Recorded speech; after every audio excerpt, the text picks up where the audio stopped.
Hello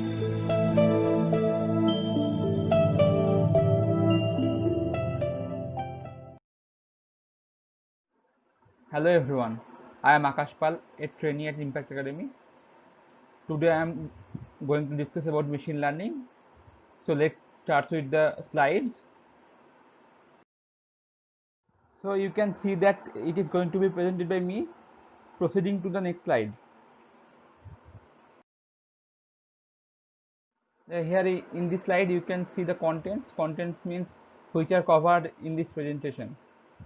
The contents are what is machine learning, why machine learning, related fields, machine learning use cases, processor machine learning, types of machine learning, and overall look to machine learning.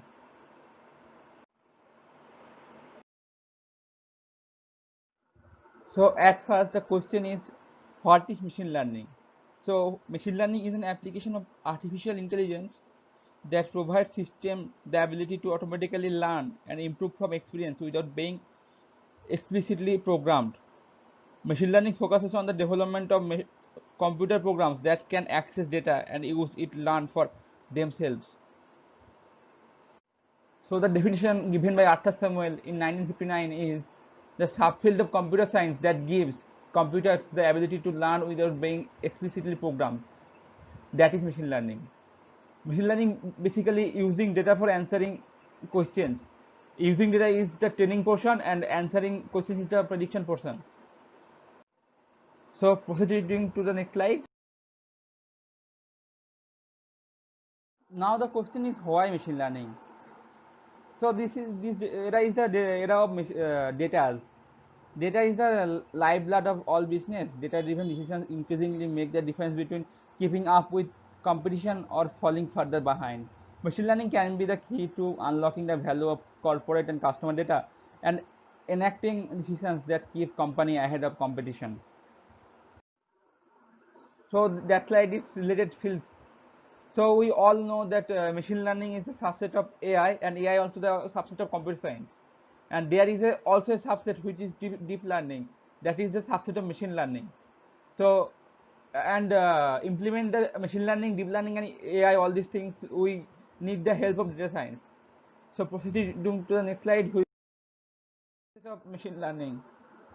Machine learning has the versatile use. So it is used in several fields: manufacturing, retail, healthcare, travel and hospitality, financial service, energy, and that's all. So in manufacturing, it used to maintain the predictive models. In retail, it is used to increase the selling. In healthcare, it is used to diagnose the disease. In travel and hospitality, it is used to make the dynamic prices and all these things. So the next slide is learning process. The in the process of machine learning, at first the raw data is taken, that then the data is prepared. For the supervised learning, it is made as labeled, and then in other forms of machine learning, it is made with as it is needed. Then the machine learning algorithm are injected, then the candidate model, I mean which I have to test, that is injected, and after all this process it is deployed, and then we can see its applications also. So types of machine learning, we can see that machine learning can be categorized in three parts: supervised learning, unsupervised learning, and reinforcement learning. So coming to the supervised learning, supervised learning is the machine learning task of learning a function that maps an input to an output based on example input output pairs. It infers a function from labeled training data consisting of set of training examples. The majority practical machine learning uses supervised learning. Here you can see the mathematical definition of machine learning. Supervised learning is where you have to input variable x and the output variable y. Then y is nothing but the mapping function of x.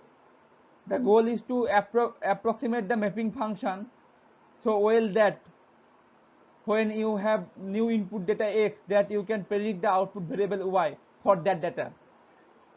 Supervised learning problems can be further grouped into regression and classification problems.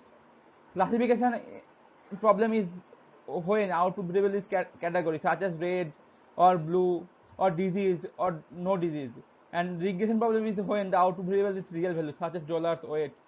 Some popular example of supervised learning algorithms are linear regression for regression problems, random forest for classification and regression problem, support vector machines for classification problems.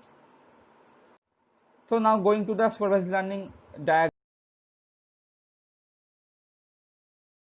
you can see the raw input data and the uh, that a model trained, and the in between them there is algorithm and a supervisor for training the data and all these things, and then the output will show that it is an apple.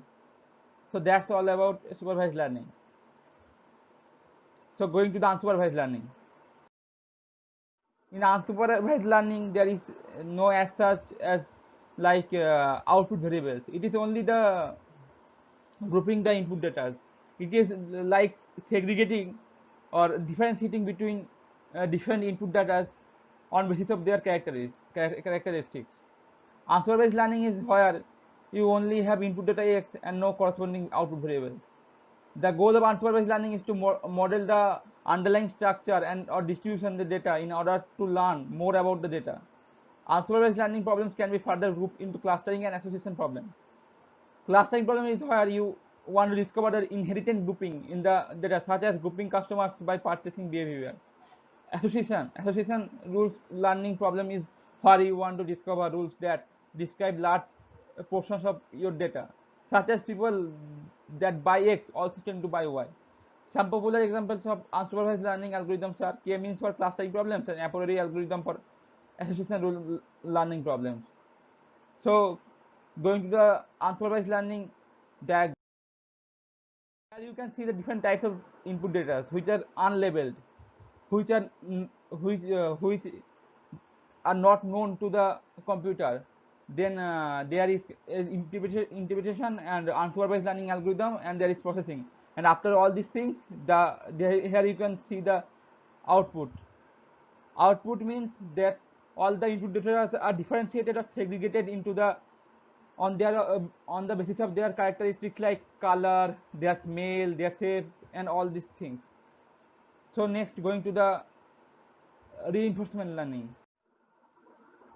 Reinforcement learning, an area of machine learning concerned with how software agents ought to take actions in environment in order to maximize the notion of cumulative reward. Reinforcement learning is one of the three basic machine learning paradigms, alongside supervised learning and unsupervised learning. Reinforcement learning differs from supervised learning in not needing labeled or input data pairs to be presented, and in not needing suboptimal actions to be explicitly corrected. Instead of focus on finding balance between exploration of uncharted territory and exploration of current knowledge. In other words, we can see that reinforcement learning is the training of machine learning models to make a sequence of decisions.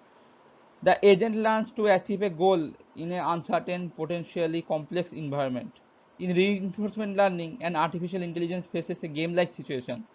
In computer employs trials and errors to come up with a solution to the problem. So here you can see the reinforcement learning diagram. So there is input data which is asked whether it is apple or not. That based on reward or punishment, it will say that it is apple or not. That is that easy.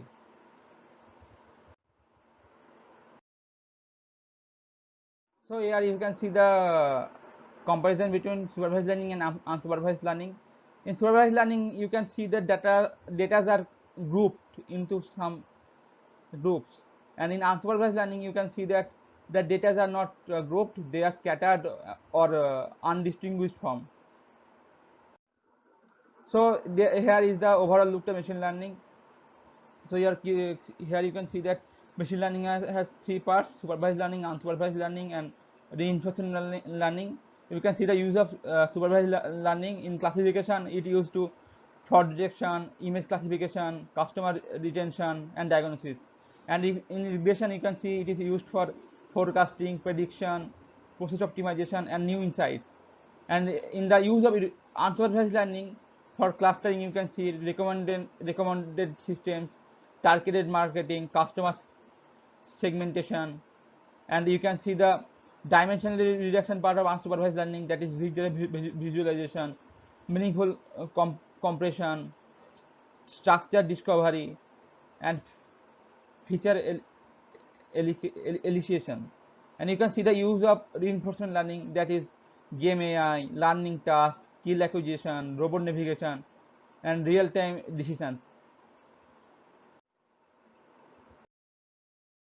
So future of machine learning.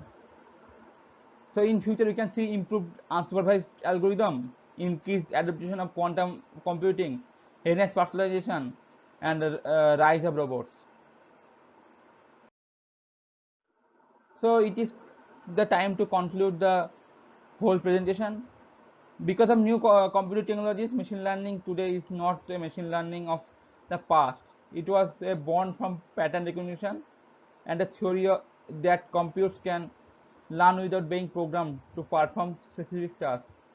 Researchers interested in artificial intelligence wanted to see if computers could learn from data. The interactive aspect of machine learning is important because as models are exposed to new data, they are able to independently adapt. They learn from previous computations to produce reliable, repeatable decisions and results.